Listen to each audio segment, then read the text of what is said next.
여러분 예배당에 들어오시면 설교를 듣기 전에 아마 주보의 설교 제목을 읽어보시고 또 성경 본문도 읽어보시리라고 생각합니다. 오늘 설교 제목은 예배 공연이 아니라 경배입니다.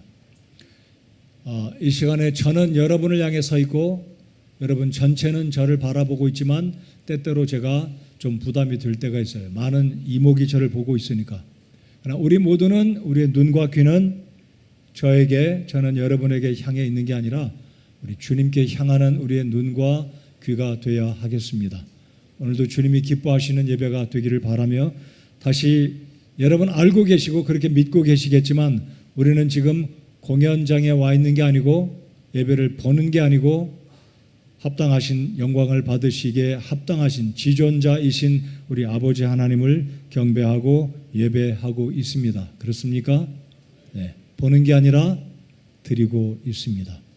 제가 지난주에는 영과 진리로 예배를 드려야 된다는 말씀을 드렸고 2주 전에는 왜 하나님은 영으로 존재하시는 분이신지 그 이유를 우리가 잘 이해를 해야 예배자의 자세와 생각과 태도가 바뀌어질 수 있다라는 것을 말씀을 드렸습니다. 오늘도 예배에 대한 말씀을 드리고 다음 주에는 저희 교회가 창립 70주년 된 주일이기 때문에 다음 주에는 창립에 관한 말씀을 전하겠고요. 그 다음 주에도 제가 한 번 더 예배에 관한 말씀을 전하고자 설교는 이미 다 준비를 거의 해두었습니다. 그래서 오늘은 하나님께 드리는 우리의 예배는 공연이 아니라 경배입니다.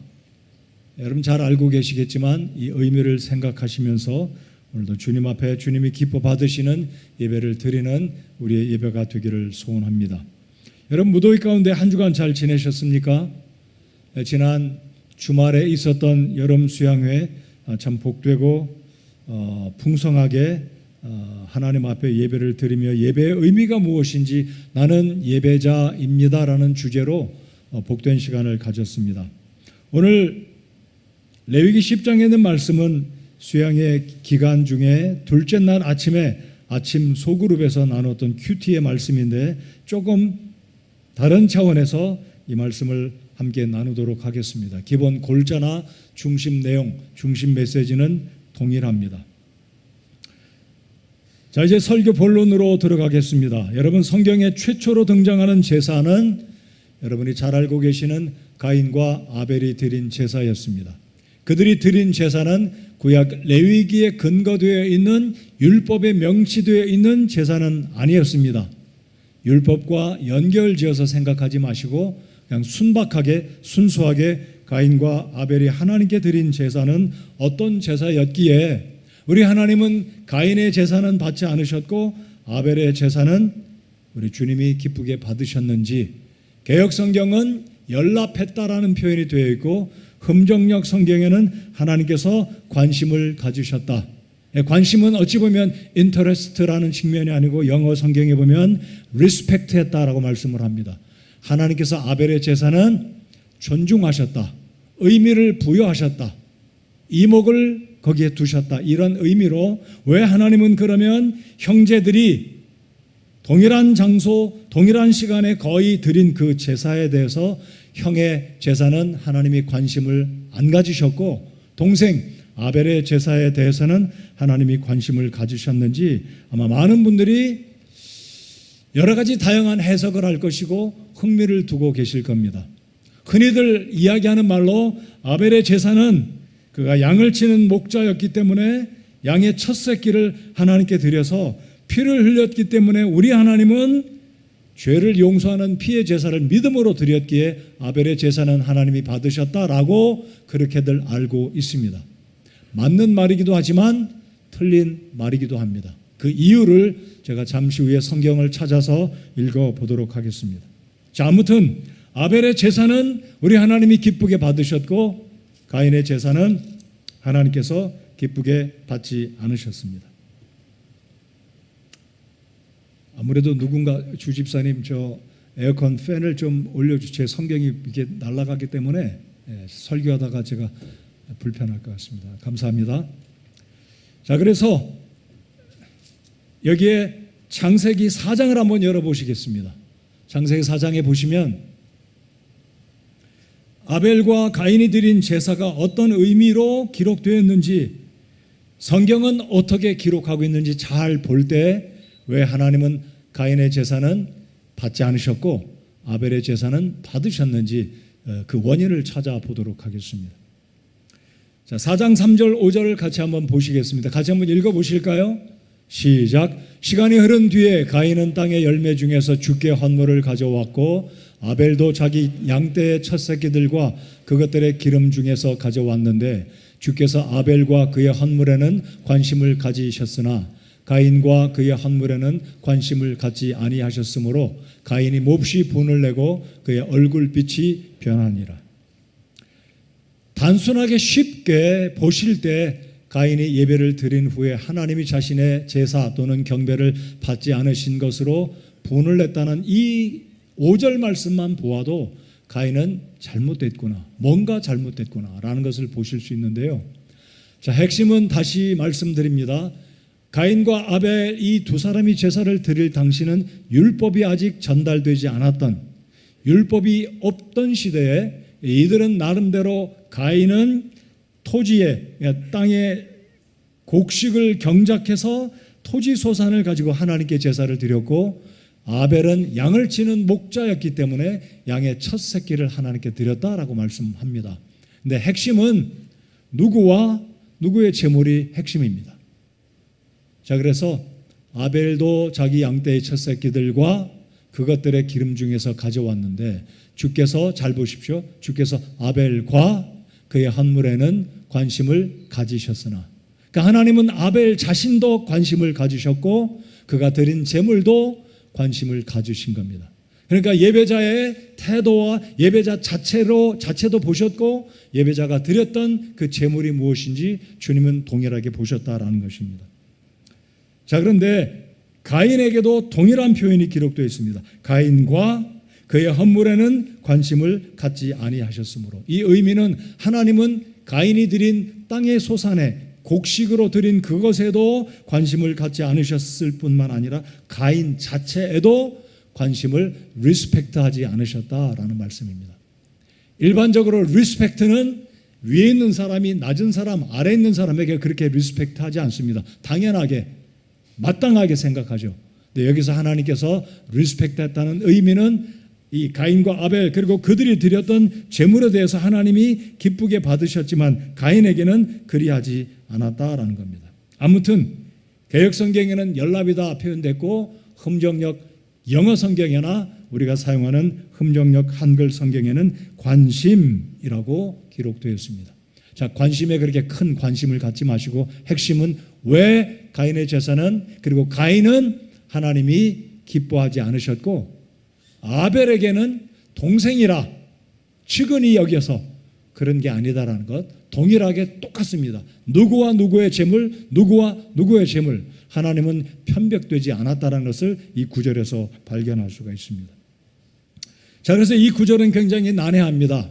물론 가인과 아벨은 어머니 아버지로부터 타락한 이후에 하나님께서 창세기 3장 15절에 너와 여인의 후손, 뱀을 가리켜서 우리 주님이 언급하신 원시 복음, 잘 들으십시오. 창세기 3장 15절에 하나님은 이미 오래전부터 아담과 하와뿐만 아니라 온 인류가 어떻게 구원받아야 될지 제시해 주셨습니다.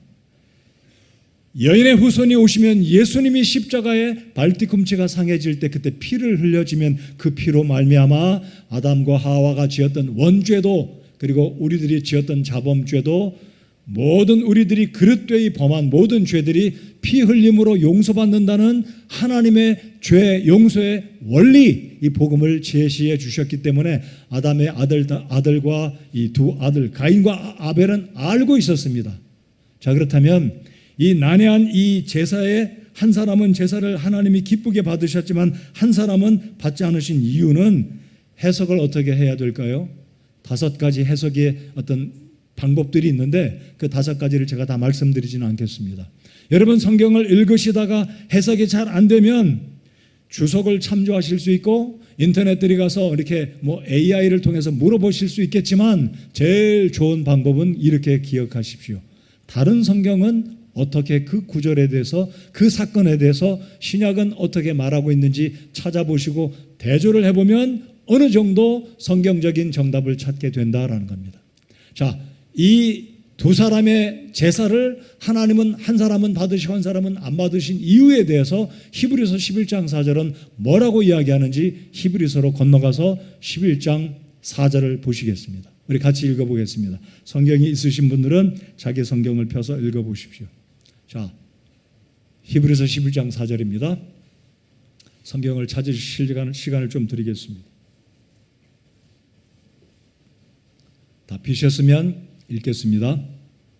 자, 시작. 믿음으로 아벨은 가인보다 더욱 뛰어난 희생물을 하나님께 드리고 그것으로 말미암아 자기가 의롭다는 증거를 얻었으니 하나님께서 그의 예물들에 대하여 증언하시느니라. 그가 죽었으나 믿음으로 여전히 말하고 있느니라. 아멘. 이 속에 굉장한 원리들, 죄사함의 원리들, 아벨이 왜 형님보다 하나님이 관심을 가지시는, 하나님께서 리스펙트하는 제사를 드렸는지 히브리서 기자가 11장 4절에서 가르쳐주고 있습니다. 자, 먼저 믿음으로 아벨은 가인보다 더욱 뛰어난 희생물을 하나님께 드렸다 그랬습니다. 이 말을 다른 각도에서 본다면 가인은 하나님께 믿음으로 드리지 않았다는 겁니다. 맞습니까? 분명히 아벨은 가인보다 더욱 뛰어난 희생물을 어떻게 드렸다고요? 믿음으로. 아담과 하와로부터 들었던 창세기 3장 15절에 하나님이 먼 훗날 여인의 후손으로 오실 그 예수님을 통해, 피를 통해 죄를 용서받는다는 사실을 이 아벨은 알았기에 믿음으로 드린 겁니다. 오실 메시아, 어린 양으로 오실 그 예수님을 생각하며 어린 양을 드려서, 피를 드려서 불태워. 자, 아벨은 양도 드렸을 뿐만 아니라 거기에 또 다른 것들을 드렸기에 오늘 말씀에 보면 희생물을 믿음으로 드렸다. 하나님께서 그의 예물들에 대하여 복수로 표현하고 있습니다. 자, 그러나 가인은 믿음으로 드리지 못했을 뿐만 아니라, 자, 예외적인 사실. 자, 그러면 이 가인이 제사를 하나님이 기뻐하지 않았던 결정적인 이유는 피를 드리지 않았기 때문이다. 그가 농사한 농작물의 결과를 가지고 드렸기에 그 농작물, 그 제물에는 피가 없었다. 근데 예외적인 경우를, 굉장히 중요한 구절 한번 우리 찾아서 읽어보시겠습니다. 레위기 5장을 한번 열어보시겠습니다. 오늘 여러분 10장을 열어두시고 지금 히브리서로 넘어가셨는데 레위기 5장을 읽어보시면 굉장히 놀라운 또 다른 복음이 레위기 5장 11절에 들어있습니다. 굉장히 예외적입니다.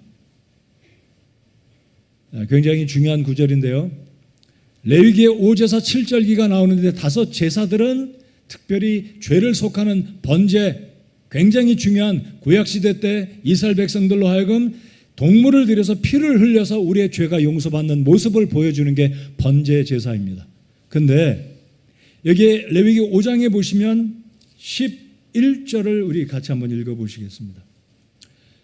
스크린에 준비가 안 됐는데 5장 11절 같이 한번 읽어보시겠습니다. 5장 11절 시작. 그러나 만일 그가 산비둘기 2마리나 집비둘기 새끼 2마리를 가져올 능력이 없거든 죄를 지은 자는 죄 헌물로 고운 밀가루 1에바의 10분의 1을 자기의 헌물로 가져오되 그것이 죄 헌물인즉 그 위에 기름을 붓지 말며 유향을 놓지 말고. 밀가루 약 1kg 정도. 여러분 밀가루 검은 거 보셨습니까? 밀가루는 다 하얗습니다. 하얗다는 의미는 하나님 앞에 정결한 것을 상징합니다. 자, 예외적인 경우에요.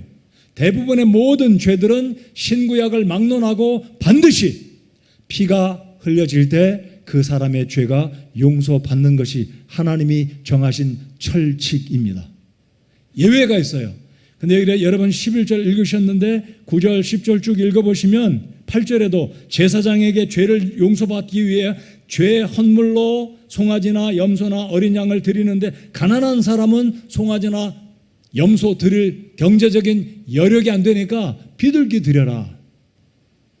산비둘기를 드리든지 시장에서 파는 비둘기. 그런데 그것도 너무나 가난해서 비둘기조차 살 돈이 없는 사람은 그럼 어떻게 용서받을까요? 하나님은 예외를 두셨습니다. 모든 것은 피를 흘려야 용서받는 게 하나님이 정하신 원칙이지만 우리 자비하신 하나님은 극빈자를 위해서 용서받을 수 있도록 밀가루라도 드려라. 잘 기억하십시오.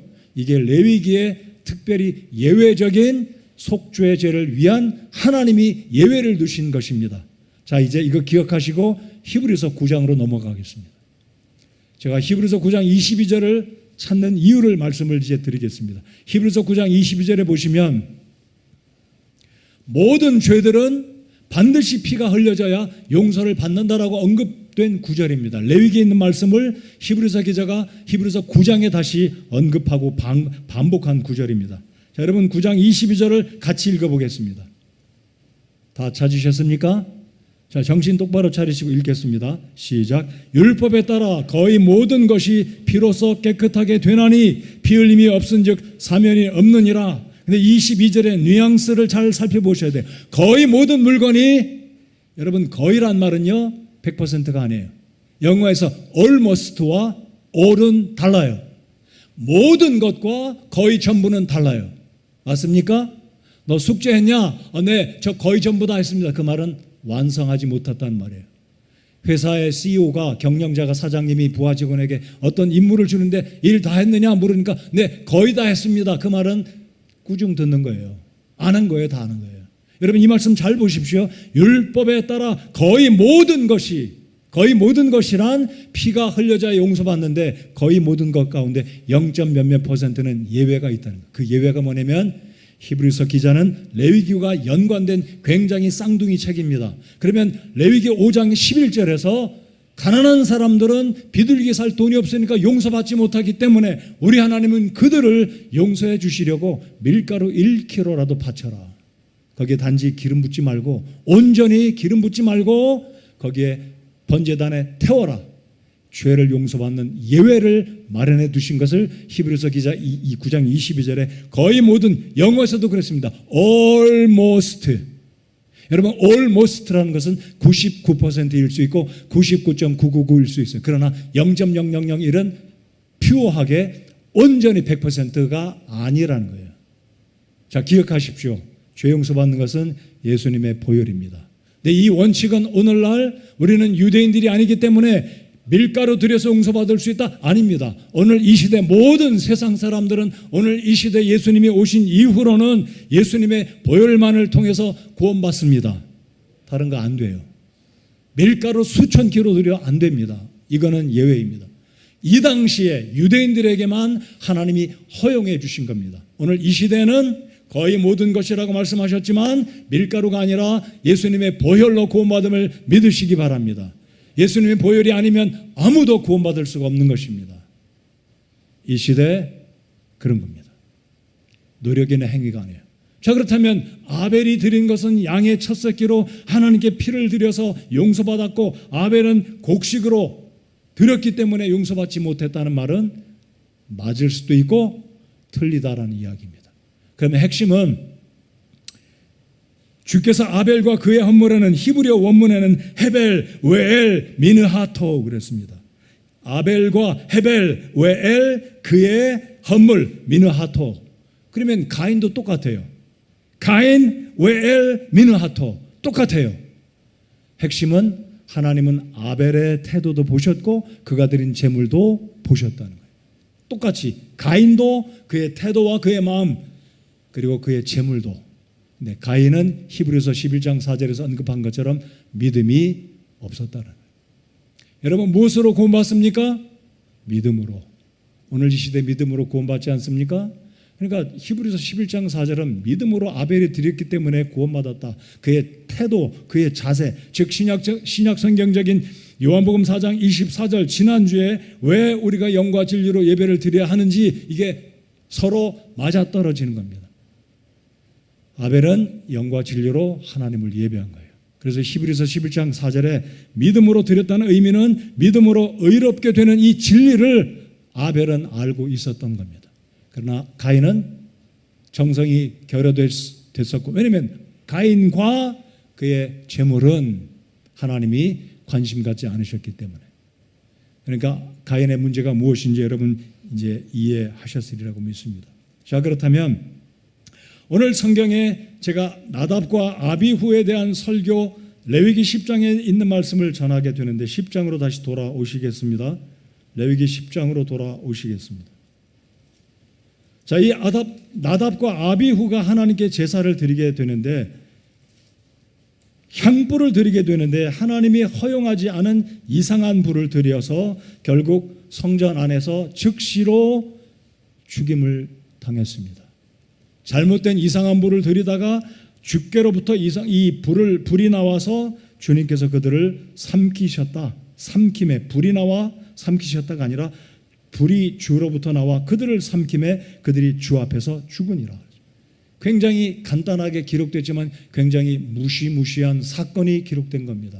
자, 10장 돌아오셔서 1절을 제가 한 번 더 읽겠습니다.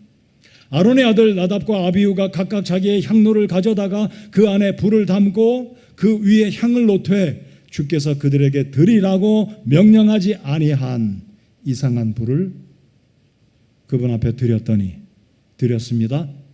그 결과는 불이 주로부터 나와 그들을 삼킴에 그들이 주 앞에서 죽으니라. 순식간에 벌어진 사건입니다. 여러분, 제사장이었던 나답과 아비후의 이름을 한번 말씀드려 볼까요? 나답, 히브리 발음으로 나다브의 이름의 뜻은 자원하여 드리는 사람, 자원하여 드리는 예물이라는 이름을 가지고 있습니다. 제사장다운 좋은 이름인가요? 좋은 이름이에요. 자원해서 하나님께 드리는 제사장에 맞는 이름의 뜻을 지닌 사람입니다. 아비후는요, 동생 아비후는 그는 나의 아버지이시다. 아브, 히브리어의 아버지를 말합니다. 아비, 한국말도 아빠, 아버지 비슷해요. 제사장으로서 좋은 이름들입니다.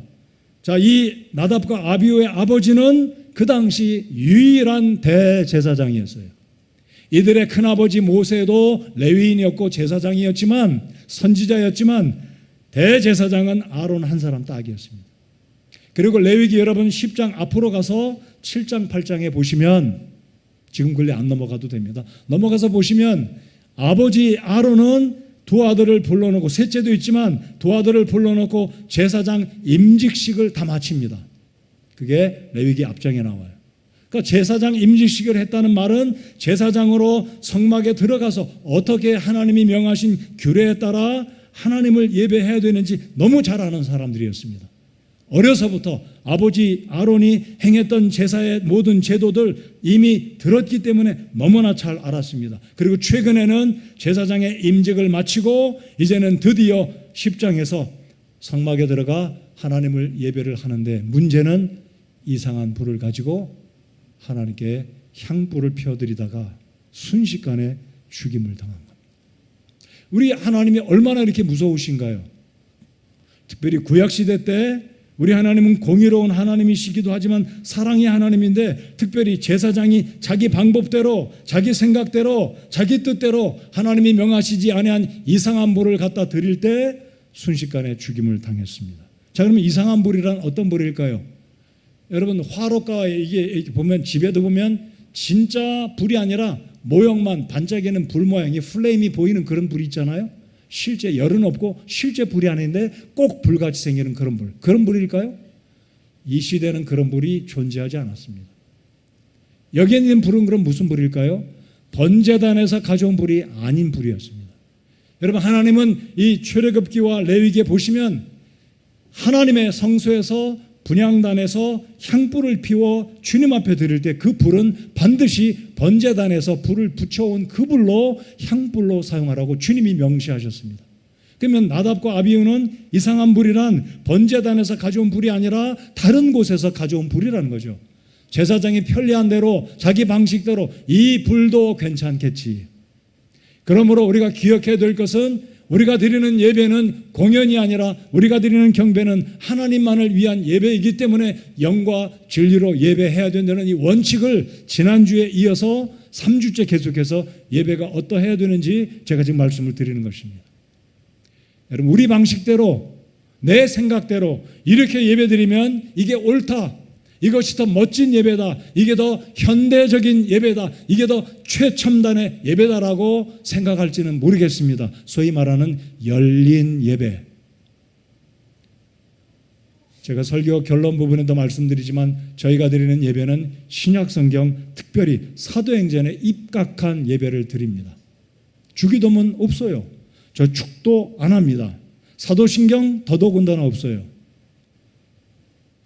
저희가 믿는 예배는 사도행전에 근거한 신약적인 교회들의 예배다라고 믿습니다. 여러분 그렇게 믿으십니까? 그렇다고 해서 성서 침례교 다니는 성도들은 다른 성서 침례교의 주보에 예배 순서가 있을 때 무슨 성서 침례교 예배 순서가 있느냐, 이거 잘못됐다, 그렇게 말하지 않으면 좋겠습니다. 예배 순서 있는 거는 뭐 크게 문제는 아니라고 보는데 어떤 절차에 따라서 성경적으로 예배를 드리느냐가 관건이지, 예배 순서 이렇게 뭐 적어놨다고 해서 그거 가지고 비난하고 공격하지는 말아야 될 것입니다. 그래도 우리가 드리는 예배는 신약 성경에 근거하는 예배를 드리고 있다고 믿습니다. 자, 그렇다면 다시 집중해 보겠습니다.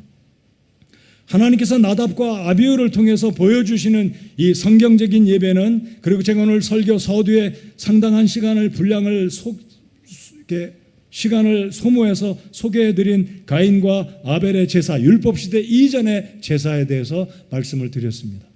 그렇다면 아벨이 드린 제사는 저는 그렇게 믿어요. 하나님이 우리 예수님께서 가르쳐 주셨던 영과 진리로 복음을 알았던, 믿음으로 의롭게 되는 것을 알았던, 이 진리를 알았던 아벨은 그가 양을 치는 목자였기 때문이라기보다는 그게 우연히 또 하나님의 섭리 가운데 그렇게 되어졌겠지만은요, 아벨은 믿음으로, 즉 영과 진리로 예배를 드린 사람이다라는 것입니다. 자, 그래서 오늘 이 시대 나답과 아비후의 자기 방식대로, 자기 뜻대로, 자기 편한 대로, 자기 생각에 좋은 대로 예배를 드렸다가 우리 하나님의 진노하심을 입고 불이 주로부터 나와 그들을 삼킴에 그들이 주 앞에서 죽으니라. 순식간에 죽은 거죠. 아마 과학적으로, 의학적으로 말씀드린다면 굉장한 화상을 입고 그냥 죽은 거예요. 자, 그렇다면 이 하나님이 주시는 이 교훈의 메시지의 의미를 오늘 이 시대 나답과 아비후처럼 우리가 생각하는 예배는 이런 방식으로 드려도 된다고 생각하는 것이 혹시 있다면 이 부분에 대해서 세 가지를 생각해 보고 싶습니다. 세 가지. 첫 번째로 디모데후서 3장 5절을 같이 읽어보시겠습니다. 디모데후서 3장 5절입니다. 같이 읽겠습니다. 시작.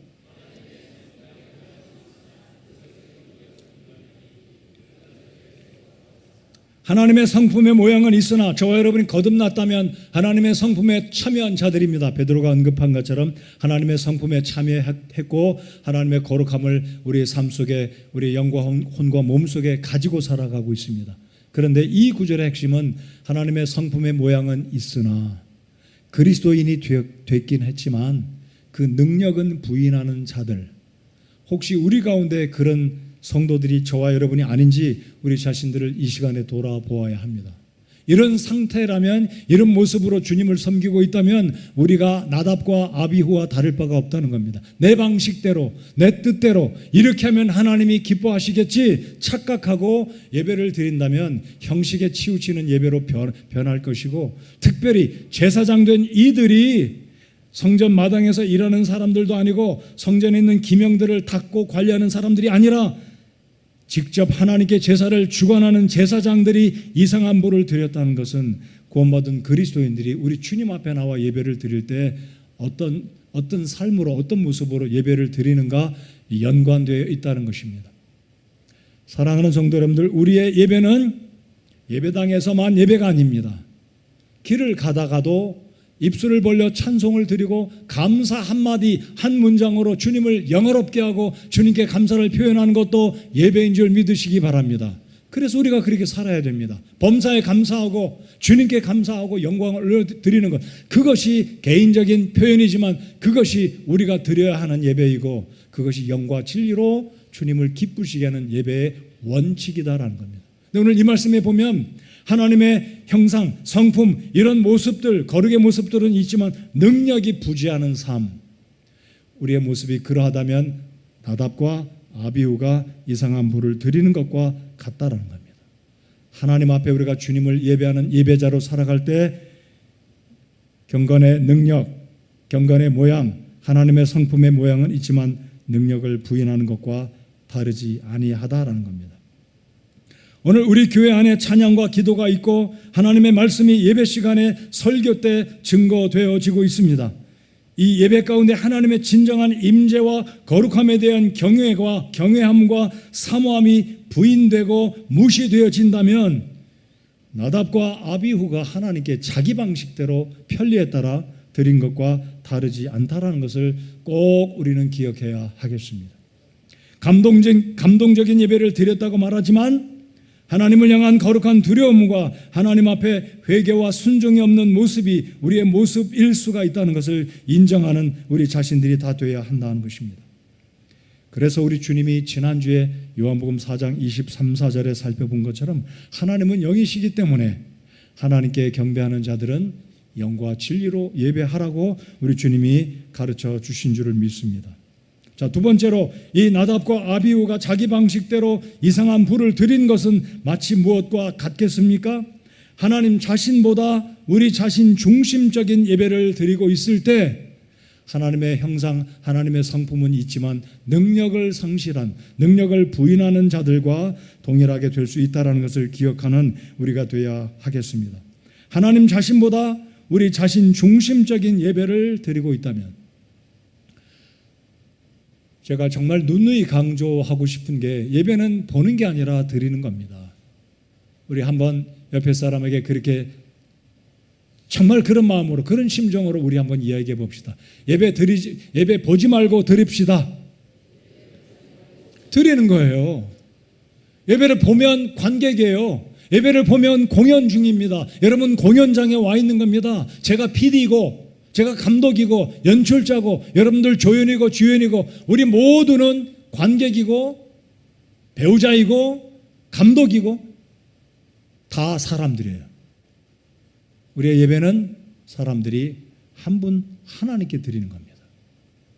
이게 바로 가인과 아벨의 제사를 통해서 나답과 아비후가 드린 이상한 불을 통해서 우리가 깨달아야 될 이 시대, 오늘 이 시대 우리가 드리는 예배는 우리가 예배당에 나와서 예배를 드리든지 아니면 집에서 개인적으로 가족들끼리 예배를 드리든지 아니면 혼자서 주님을 예배하든지 나는 예배자로서 나답과 아비후처럼 가인처럼 내 방식대로 내 편리대로 내 생각대로 나의 아이디어대로만 예배를 한다면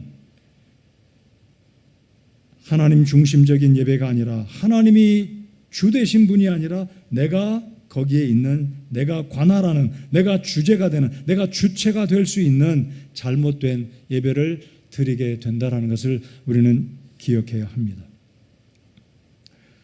오늘 미국에 있는 근본주의 침례 교회들 가운데 특별히 BBF 교회들이 그렇게 많이 변하는 모습을 보면 저 마음이 조금 그렇게 유쾌하지 않고 마음이 이렇게 시원하지 않아요. 어떻게 바뀌냐면 예배당 조명들이 알록달록합니다. 마치 어느 무대처럼. 그게 성경적으로 잘못됐다라고 제시할 수 있는 근거는 사실 없어요. 여러분 성경 어디에 예배당의 불빛은 백열전등으로 해라 LED로 하얀색으로 해라 없어요. 그러나 현대적인 감각으로 예배를 막 하려고 하는 교회들 소위 말하는 열린 예배 이런 데 보면 예배당이 초록색, 빨간색, 핑크색 막 이런 색으로 조명을 막 사용합니다. 그렇게 바람직하지 않다고 저는 생각합니다. 여러분 동의 안 하셔도 괜찮고 동의하셔도 괜찮아요.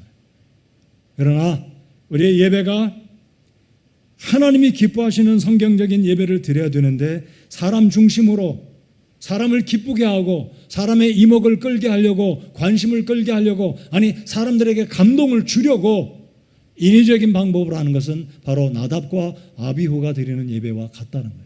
여러분 시간이 되시면 미국의 근본주의 독립침례교회 예배를 한번 들어가 보십시오. 조금 이렇게 복장도 약간 루즈한 그 복장들 자유스럽게 설교자가 넥타이도 안 하고 심지어 그냥 셔츠 바람으로 심지어는 청바지로 이렇게 올라오는 설교자가 강단에 있는 모습 보면 예배당 뒤에 배경들 조명들이 알록달록한 분위기로 갑니다. 그러면 드레스 코드가 바뀌어지죠. 음악이 바뀌어지죠. 결국은 그 교회가 리버럴한 방향으로 가게 됩니다. 그래서 우리 예배는 우리 자신 중심이 아니라 사람을 기쁘게 하고 감동을 주게 하려는 예배가 아니라 하나님이 기뻐하시는 하나님 중심적인 예배. 신약 성경에 나오는, 사실 신약 성경에 나온 예배는 조명은 이러해야 된다, 기도한 후에 찬송은 몇 곡 해야 된다, 헌금은 설교 전에 해야 된다, 아니면 헌금은 설교 후에 된다, 감론을 박 그런 거 안 써 있어요. 이 부분은 우리가 믿음 안에서, 말씀 안에서 잘 해석하고 적용할 수 있는 믿음의 균형이 있는 침례교회 성도가 되어야 합니다. 이해하셨죠? 네. 헌금 설교 전에 설교 후에 괜찮아요. 아무튼 핵심은 우리 자신이 아니라 하나님이 중심이다. 다시 강조합니다. 저 혼자 서 있어요. 저 혼자 설교합니다. 여러분 듣고 계십니다. 그러나 여러분 관객이 아닙니다. 저 지금 연기하는 거 아니에요. 하나님의 영광을 위해서 저는 하나님의 백성들에게 주님의 말씀을 올바르게 선포하려고 노력하고 기도하고 잘못되는 순간도 있지만 인정합니다만은 그래도 올바른 하나님 말씀을 증거하려고 무진 애를 쓰고 기도합니다. 왜냐하면 이 예배는 누가 중심이어야 되기 때문입니까? 우리 아버지 하나님입니다. 아멘 하실까요? 우리는 지금 관객이 아니고 관중도 아니고 우리 모두가 저나 여러분이나 함께 우리 주님을 높이는, 경배하는 예배자로 이 시간에 주님 앞에 나와 있기 때문입니다. 그래서 우리는 엔터테이너들이 아닙니다. 저는 여러분들 엔터테이너가 아니에요. 설교 잘해가지고 농담하고 웃기고 감정, 눈물을 뺐다 했다, 뭐 배꼽을 쥐겠다, 그런 엔터테이너가 아닙니다. 그럴 능력도 저 사실은 그런 능력도 없어요. 그렇게 해서도 안 되고 예배는 하나님 중심적이어야 하기 때문입니다. 세 번째로 나답과 아비후를 통해서 우리가 발견하고 우리가 깨닫고 우리 자신들을 점검하고 우리 교회가 드리는 예배는 어떤 예배가 되어야 하는지 생각해야 되는데, 세 번째는 창조적인 예배를 드리려다가 예배의 원리에서 벗어난 예배를 드리고 있지는 않는지 우리 자신을 돌아보고 우리 교회 예배를 생각해야 됩니다. 지금 이 시간에 교사들은 낮 중고등부 유초등부에 내려가 있어요. 우리 교사분들에게도 제가 당부를 드리고 책임자, 사역자들에게도 제가 당부를 드립니다. 열린 예배, 창조적인 예배, 최첨단의 예배를 하려고 다른 사람들 하는 거 모방하고 도입하고 그러지 않기를 바랍니다. 그냥 지금까지 우리가 예배했던 대로 기도 드리고 찬송 부르고 말씀 선포하고 말씀에 반응하고 초청하고 헌금 드리고 배회 기도하고 마치고, 그게 전부 다 신약 성경이 사도행전이 보여주고 있는 전형적인 성경적인 예배인 줄 믿습니다. 그래서 우리는 창조적인 예배하려고, 선진 예배하려고, 최첨단의 예배하려고 이상한 거 도입 안 해도 괜찮습니다. 아니, 하지 말아야 됩니다. 지금까지 우리 믿음의 선조들이 했던 그런 방식을 좇아서 신약 성경 사도행전이 보여주고 있는 그 예배를 드리도록 애쓰고 유지하는 것이 하나님이 기뻐하시는 영과 진리로 드리는 예배인 줄을 믿습니다. 여러분, 올바른 교회 오신 것 우리 하나님께 감사하십시다. 맞습니까? 맞아요. 저희는 거창하게 뭐 이렇게 안 해요. 축도하면 얼마나 거창해 보여요? 목사도 힘이 있어 보이고. 저희는 그런 거 하지 않습니다. 왜냐하면 그것이 성경적인 근거가 없기 때문에.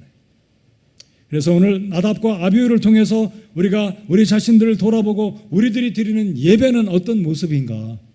우리가 개인적으로 가정에서 예배를 드리든 각 기관에서 예배를 드리든 아니면 공적으로 수요일이나 주일날 모여서 예배를 드리든 우리의 예배는 하나님의 원리대로 영과 진리로 예배를 드리는, 그래서 내 편한 대로 내 아이디어대로 이렇게 하면 최고겠다, 최고 간편하고 신속하고 첨단적인 예배, 그것이 아니라 하나님이 원하시는, 그래서 번제단에 있는 불을 사용하라는 의미는 무슨 의미가 들어있겠습니까? 잘 아실 거예요.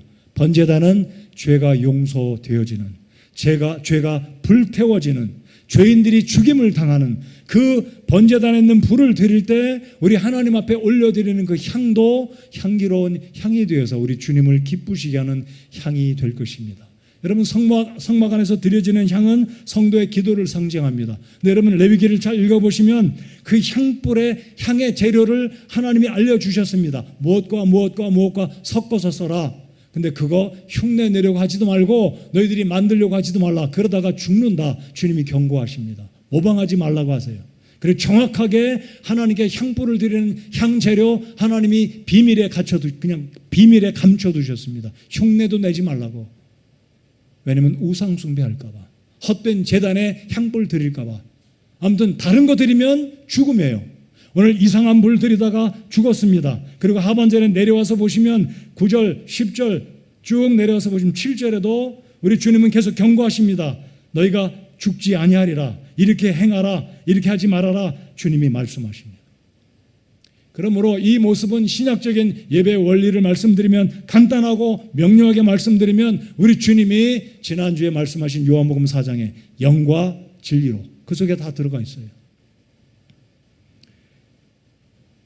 데이빗 웰스라는 사람이 오늘 이 시대 21세기 오늘 이 시대 교회들의 모습은 그리스도인들의 모습은 어떻게 바뀌어져 가고 있는지 그가 쓴 책에서 몇 가지를 이야기하는데 그의 책 제목 원제목을 제가 읽어드리면 Losing Our Virtue 그랬습니다.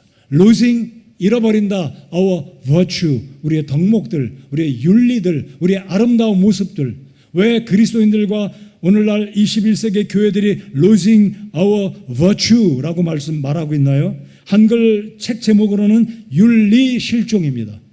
우리의 기독교 윤리를 실종했다라고 그 책에서 이야기를 하는데 세 가지를 제가 말씀을 드려보겠습니다. 첫 번째, 데이빗 웰스가 이야기하는 21세기 그리스도인들과 교회가 잃어버리는 그리스도인들의 덕목, 기독교의 덕목, 교회의 아름다움은 첫 번째, 진리에 대한 절대 기준을 상실하고 있다라고 이야기합니다. 진리의 절대 기준이 흔들리고 상실하고 있다는 거예요. 그 절대적인 norm, 기준을 잃어버린다. 스탠다드를 허물어버리고 있다는 거예요. 그게 무슨 뜻이겠습니까? 요한복음 14장 6절을 양보한다는 거예요. 여러분 요한복음 14장 6절이 뭔지 아시죠? 예수님께서 가라사대 내가 곧 대답하십시오. 내가 곧 나로 말미암지 않고는 아버지께로 올 자가 없느니라. 절대 진리입니다. 이 진리는 절대로 100년, 1000년, 만년이 지나도 바뀌어져서는 안 되는 절대적인 성경의 진리입니다. 믿습니까? 근데 이 절대 진리를 기독교가 교회들이 설교자들이 스스로 허물어 버리고 있고 불신자들은 말할 것도 없어요. 왜 절대 진리냐? 상대 진리도 있다. 당신이 절대적인 그거 믿는다면 내 기호, 나의 선택은 이거다. 불교에도 구원받는 길이 있고 이슬람에도 힌두교에도 아니 무신론에도 무속 종교에도 미신에도 구원의 길이 있다. 하나님은 모든 사람을 사랑하시기 때문에 유독이 기독교에만 구원의 길이 있다고 말하지 말라. 이런 시대로 흘러가고 있음을 데이빗 웰스가 지적하고 있는 겁니다. 기독교가 스스로 그걸 양보합니다. 내려놓고 있어요. 그래서 다원주의를 수락합니다. 다원주의. 원리가 여러 개가 있다는 거예요. 천국 가는 길이 여러 개, 절대로 여러 개 없습니다. 하나만 있어요. 믿으십니까? 우리 힘차게 확신 갖고 아멘 합시다. 절대 진리입니다. 절대 진리는요, 배타성이 있어요. 절대 진리가 아닌 것을 용납을 못합니다. 왜냐하면 진리의 속성이 우리 예수님이 그러셨고 우리 믿음의 선조들이 절대적인 진리 앞에 목숨을 걸고 지켰기 때문에 절대 진리는 배타성이 있어요. 비진리를 어떻게 용납합니까? 물과 기름이 안 섞여요. 여러분 물과 기름이 섞이는 거 있으면 갖고 와보세요. 그건 기름과 물이 아닐 겁니다. 그러나 이 시대는 나답과 아비후가 자기 생각대로 이상한 불을 드렸듯이 하나님의 절대 진리를 양보하고 내려놓고 허물어버리고 섞어버리고 희석시킵니다. 혼합주의가 들어왔습니다. 두 번째, 하나님에 대한 경외의 실종, 첫 번째 실종, 첫 번째 상실은 절대 진리의 기준을 스스로 무너뜨려 버렸습니다. 구원의 길은 다른 데도 있지. 믿겨지지 않는 것은 빌리 그레함도 그거 인정했어요. 조영기 목사님 두 분 다 고인이 됐지만 인정했어요. 다른 종교에도 구원의 길이 있다. 안 믿겨져요. 어떻게 그럴 수 있을까? 입이 딱 벌어진다. 아니 어떻게 그럴 수 있을까? 안 믿겨집니다. 근데 그렇게 됐어요. 하나님에 대한 경외의 실종. 여러분 오늘날 이 시대는 죄를 뭐라고 말합니까? 병이라고 그래요. 병 들었다. 약 먹고 수술하고 고침받을 수 있다. 오늘 제가 아벨을 이야기하면서 히브리서 9장 22절 피 흘림이 아니면, 피 흘림이 없으면 죄 용서는 여전히 없습니다. 절대로 없습니다. 100년이 지나도 없을 것입니다. 믿으십니까? 그런데 죄를 병이라고 치부해버려요. 병은 약 먹으면 나요. 수술하면 나요. 근데 여러분, 피 흘림이 없이 예수님의 보혈 앞에 나오지 않고 사람들의 죄가 용서받을 수 있을까요? 다른 사람들이 그렇게 말합니다. 죄는 그냥 거리끼고 부끄러운 걸 뿐이지 그것 때문에 지옥 가는 게 아니다. 하나님을 경외하는 하나님의 거룩하신 성경의 이 말씀에 대해서 그냥 그렇게 양보해버리고 물러서버리고 하나님의 말씀에 대한 권위를 인정하지 않습니다. 하나님을 경외하지 않는다는 거죠. 경외함을 실종해버렸어요. 자신을 그렇게 합리화시켜버립니다. 병든 것은 치료하면 되는 것처럼 하나님 앞에 부끄러워하지 않습니다.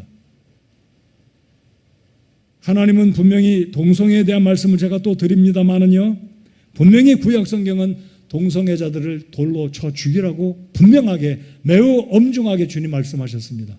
오늘 이 시대는 그건 내 선택이다, 내 인권이다, 남녀가 결혼한 것도 있지만 남자가 남자, 여자가 여자, 내 선택이다, 내 인권이다, 내 초이스다라고 말하잖아요.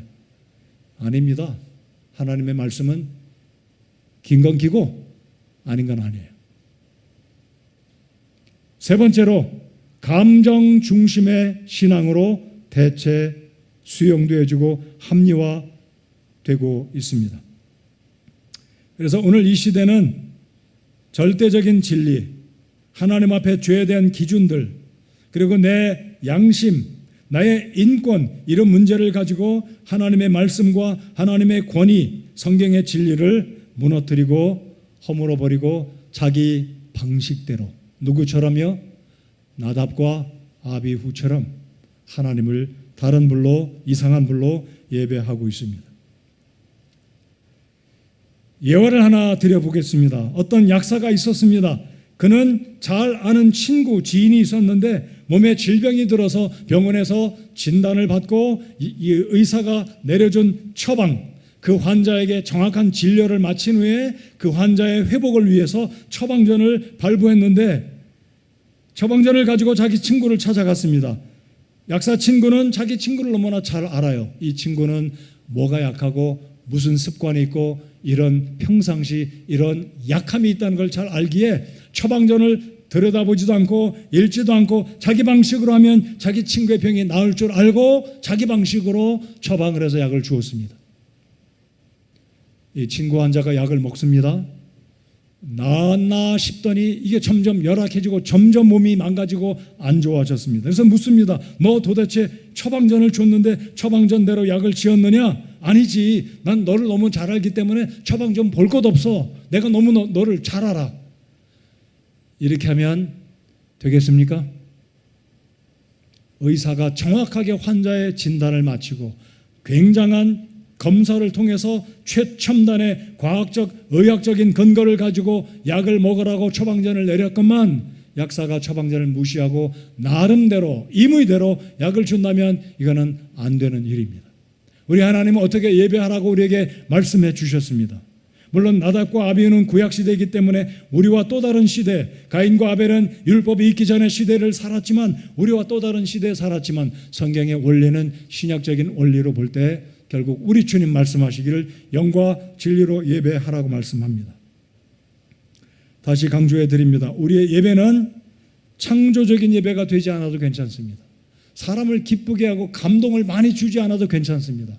그러나 우리의 예배는 반드시 우리 주님이 제시한 영과 진리로 성경에 제시되어진 신약 성경에 언급되어진 교리에 입각해서 성경적인 예배를 드리는 것이 우리의 예배가 되어야 한다라고 믿습니다. 그것이 개인의 예배가 됐든 공적인 예배가 됐든 나답과 아비후처럼 자기 생각대로 자기 방식대로 자기의 뜻대로 이렇게 예배를 드리는 것이 아니라 하나님이 성경에 특별히 신약 성경에 보여주시는 방식에 따라 예배를 드려야 하는 것입니다. 결론입니다. 우리의 예배는 무대에서 드리는 예배가 아닙니다. 우리는 주님의 제단 앞에 나와 있다고 생각하시고 수양회 둘째 날 저녁에 제가 말씀드린 말씀을 기억하시기 바랍니다. 주님의 제단에 내 몸을 살아있는 희생물로 드려야 된다라고 말씀을 드렸어요. 제가 수양회 때 예배에 관한 말씀을 3가지를 드렸는데 아마 다 연결해 보시면 이 예배가 어떻게 하나님 앞에 예배를 드려야 하는지 여러분에게 도움이 되어질 것이고 확신이 되어지리라고 생각합니다. 수양회 안 가신 분들 그 말씀 들을 기회가 없을 거예요. 제 설교 원고는 있지만 녹음을 안 했기 때문에, 그렇다고 제가 대단한 설교를 한 건 아니지만 그 설교를 들으신 분은 적어도 예배에 대해서 지금까지 5번의 설교를 들으십니다. 다다음 주에는 하나님의 임재에 대한 예배의 말씀을 제가 준비하고 전하기를 원합니다. 여러분, 우리가 드리는 예배는 우리가 관객도 아니고 내가 연출자도 아니고 주연도 아니고 조연도 아니고 우리 모두는 하나님을 예배하는 예배자, 그 이상도 아니고 그 이하도 아닌 구원받은 하나님의 백성으로 주님 앞에 나와 예배를 드리고 있고 그렇게 드려야 하는 줄 믿습니다. 여러분, 그렇게 예배를 드리기 원하십니까? 우리의 예배는 사람을 즐겁게 하는 접대가 아닙니다. 엔터테이닝하는 시간이 결코 아닙니다. 물론 예배를 통해서 성도들에게 찬양으로, 악기로 성도들을 격려하고 기쁘게 하고 힘을 실어줄 수 있습니다. 그러나 예배의 주체는, 예배의 대상은 여전히 예배 받으시기 합당하신 우리 아버지 하나님이십니다. 우리를 구원하신 예수님이십니다. 믿으십니까? 그것이 우리가 드리는 예배가 성경적인 예배다라는 것을 기억하시기 바랍니다. 그래서 여러분이 올라와서 찬송을 하시든 기도를 하시든 혹 설교를 하시든 어떤 상황에 있으시든 여기 앉아 계시든 우리는 무대에 있는 게 아니라 제단 앞에 하나님 앞에 영과 진리로 예배를 드려야 한다는 사실을 꼭 기억하시기 바랍니다. 제가 당부의 말씀을 드립니다. 예배는 일찍 오시고 늦게 나가십시오.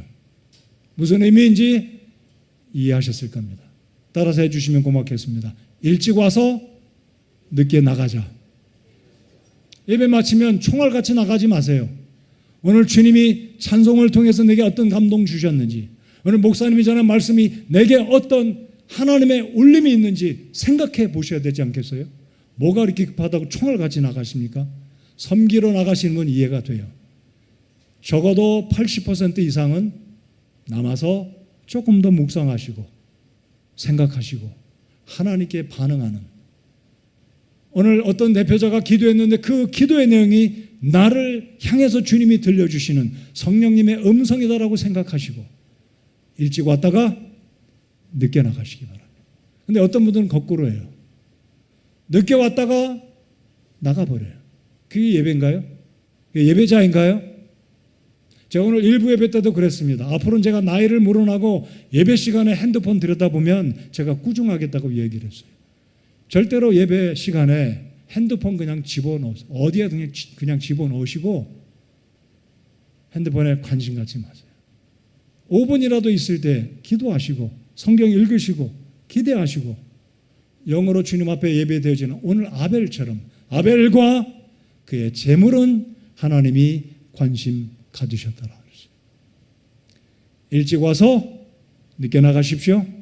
핸드폰 주일날만큼은 친하지 마세요. 절대로 핸드폰 꺼내지 마세요. 근데 오늘 한 집사님이 예배 마치고 목사님 저 이거 핸드폰 쓰는데요, 보는데요, 성경 본대요. 그래서 제가 그거는 이해합니다. 근데 제가 평상시 그렇게 말씀드렸잖아요. 성경도 가급적 들고 다니라고. 근데 그분은 좀 멀리서 오시는 분이라 성경이 무거우니까 전화기로 앱으로 성경 보시는 거 제가 이해가 가지만 그래도 가급적이면 성경을 보십시오. 자, 오늘 말씀을 끝냈습니다. 우리의 예배는 사람이 대상이 아니고 우리는 예배 관객도 아니고 관중도 아니고 무대에 있는 게 아니라 우리 주님 앞에 예배 드리기 위해서 나온 예배자들입니다. 여러분 예배자이신가요?